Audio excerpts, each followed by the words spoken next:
Hello students, तो आज हम करेंगे एक्सरसाइज 12.2 का क्वेश्चन नंबर 1। तो क्वेश्चन नंबर 1 क्या कहता है? Determine if the following are in proportion. यहाँ पे ये हमारे पार्ट्स दे रखे हैं और हमें इसको देखना है कि प्रोपोर्शन में है या फिर नहीं है।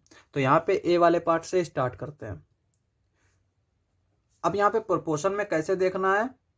सबसे पहले हम इन दो का रेशियो फाइंड आउट करेंगे, फिर इन दो का रेशियो फाइंड आउट करेंगे और देखेंगे कि वो इक्वल है या फिर नहीं है। अगर इक्वल होंगे तो ये प्रोपोर्शन में है और अगर इक्वल नहीं होंगे तो प्रोपोर्शन में नहीं है। तो यहाँ पे लिख लेते हैं 15/45। अब यहाँ पे देखो 15 का हम डायरेक्ट टेबल पढ़ सकते हैं क्योंकि 15 के टेबल में 45 आता है। तो 15 1 जा 15, 15 3 जा 45, तो ये आ गया 1:3। और अगर हम इसका देखें तो यहाँ पे 40/120, 0 से 0 कैंसिल आउट, 4/12, 4 1 जा 4, 4 3 जा 12, तो ये आ गया 1/3। ये हो गया 1:3। तो इसका मतलब ये हुआ कि ये जो है प्रोपोर्शन में होंगे क्योंकि रेशियो जो है वो इक्वल आ गए। तो यहाँ पे हम लिख लेंगे yes they are in proportion. अब आते हैं हम बी वाले पे। तो बी वाला हमें क्या दे रखा है? 33, 121, 996। तो पहले हम क्या करते हैं, इन दो का देख लेते हैं। बी वाला 33/121। अब यहाँ पे देखो ये हमारा क्या है? 33 हमारा 3 से डिविजिबल है और 11 से डिविजिबल है। और अगर हम इसकी बात करें तो यहाँ पे ये 1 + 2 + 1 यानी कितना हो जाएगा? 4 आ जाएगा। और 4 हमारा 3 से डिविजिबल नहीं है तो ये भी हमारा 3 से डिविजिबल नहीं होगा। तो इसका मतलब क्या हुआ कि हम दोनों को 11 से डिवाइड करेंगे। ठीक है, तो यहाँ पे 11 3 जा 33 और ये 11 11 जा 121 क्योंकि ये 11 का स्क्वायर है। तो यहाँ पे ये आया 3/11 और ये हमारा क्या है? सिंपलेस्ट फॉर्म में। तो इसको हम डायरेक्टली ऐसे लिख देंगे। ठीक है, नेक्स्ट आते हैं हम 9 और 96 पे। तो यहाँ पे लिखेंगे 9/96। अब यहाँ पे देखो ये हमारा 3 से डिविजिबल है, ये भी 3 से डिविजिबल है। तो ये क्या हो जाएगा? 3 3 जा 9, ये हो जाएगा 3 3 जा 9, 3 2 जा 6। अब यहाँ पे देखो ये 3 है, ये 32 है, ये 3 से डिविजिबल है सिर्फ और ये हमारा 3 से डिविजिबल नहीं है। तो इसका मतलब ये सिंपलेस्ट फॉर्म में है। तो ये हो जाएगा 3:32। अब यहाँ पे हम देख सकते हैं कि ये दोनों इक्वल नहीं है। तो इसका मतलब ये हुआ कि ये प्रोपोर्शन में नहीं होंगे। तो यहाँ पे लिखेंगे no they are not in proportion. अब हम आते हैं सी वाले पार्ट पे। तो सी वाला पार्ट क्या दे रखा है? 24, 28, 36, 48।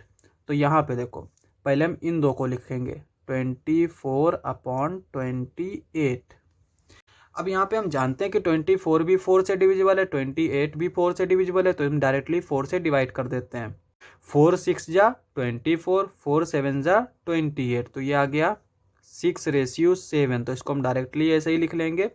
नेक्स्ट आते हैं हम 36/48 पे। अब यहाँ पे देखो 12 के टेबल में अगर हम पढ़ें तो 12 के टेबल में ये भी आता है और ये भी आता है। तो हम डायरेक्टली 12 से डिवाइड करेंगे। 12 3 जा 36, 12 4 जा 48, तो ये आ जाएगा 3:4। ठीक है, अब यहाँ पे हम देख सकते हैं कि ये रेशियो जो है वो अलग अलग है। इसका मतलब ये हुआ कि ये प्रोपोर्शन में नहीं होंगे। तो यहाँ पे लिखेंगे हम no they are not in proportion. अब आते हैं हम डी वाले पार्ट पे। तो डी वाला क्या दे रखा है? 32, 48, 72, 10। तो यहाँ पे पहले हम 32 और 48 का रेशियो फाइंड आउट करेंगे। यहाँ पे देखो ये 2 से डिविजिबल है, ये भी 2 से डिविजिबल है, ये 4 से डिविजिबल है, ये भी 4 से डिविजिबल है। तो हम डायरेक्टली पहले 4 से डिवाइड कर लेते हैं। तो यहाँ पे ये क्या आएगा हमारा? 4 8 जा 32 और ये क्या हो जाएगा? 4 1 जा 4, 4 2 जा 8। अब यहाँ पे ये आया 8, ये आया 12। 8 भी हमारा 4 से डिविजिबल है, 12 भी हमारा 4 से डिविजिबल है। तो इसको हम 4 से डिवाइड कर लेंगे। 4 2 जा 8, 4 3 जा 12। तो ये क्या आ गया हमारा? 2:3। इस तरह से। अब आते हैं हम नेक्स्ट पे। तो नेक्स्ट हमारा क्या है, यहाँ पे 70/210। तो अब यहाँ पे एक जीरो से एक जीरो कैंसिल आउट, 7/21 बचेगा। 7 1 जा 7, 7 3 जा 21, तो ये आया 1/3। ये हो जाएगा 1:3। ठीक है। अब यहाँ पे हम देख सकते हैं कि ये इक्वल नहीं है, तो इसका मतलब हम यहाँ पे डायरेक्टली लिख लेंगे no they are not in proportion. तो ये हमारे प्रोपोर्शन में नहीं होंगे। अब आते हैं हम नेक्स्ट पे। तो नेक्स्ट हमारा क्या दे रखा है, 4 6 8 12। तो यहाँ पे भी देख लेते हैं। तो ये क्या हो जाएगा हमारा ई वाला, इसको पहले लिखेंगे 4/6। ये हो जाएगा 2 2 जा 4, 2 3 जा 6, तो ये आ गया 2:3। नेक्स्ट हमें दे रखा है 8/12। तो यहाँ पे ये क्या आ जाएगा, ये 4 से डिविजिबल है, ये 4 से डिविजिबल है। 4 2 जा 8, 4 3 जा 12, ये आ गया 2:3। तो इसका मतलब ये हुआ कि ये जो है ना इक्वल आ गए सिंपलेस्ट फॉर्म में, तो ये हमारे प्रोपोर्शन में होंगे। तो यहाँ पे हम लिख लेंगे yes they are in proportion. तो ये हमारे प्रोपोर्शन में होंगे। नेक्स्ट आता है लास्ट वाला हमारा एफ। तो एफ हमारा क्या है, 33 44 75 100। तो पहले हम इन दोनों का रेशियो फाइंड आउट कर लेते हैं, फिर इनका फाइंड आउट करेंगे। तो यहाँ पे लिखते हैं 33, ये 44। अब यहाँ पे हम डायरेक्टली देख सकते हैं कि ये भी 11 से डिविजिबल है, ये भी 11 से डिविजिबल है। तो यहाँ पे हम डायरेक्ट 11 से डिवाइड कर देते हैं। 11 3 जा 33, 11 4 जा 44, तो ये आ गया 3:4। नेक्स्ट हमारा क्या है, 75/100। अब यहाँ पे अगर हम देखें तो ये 25 से डिविजिबल है, और अगर हम 25 से डायरेक्ट नहीं देख पा रहे हैं तो हम क्या करेंगे, 5 से स्टार्ट करेंगे। तो यहाँ पे हम डायरेक्टली पहले 5 से डिवाइड कर लेते हैं। 5 1 जा 5, 2 बचेगा, इधर जाएगा 25 हो जाएगा। 5 5 जा 25, 5 2 जा 10, तो ये आ गया 20। तो ये क्या आया, 15/20। ठीक है।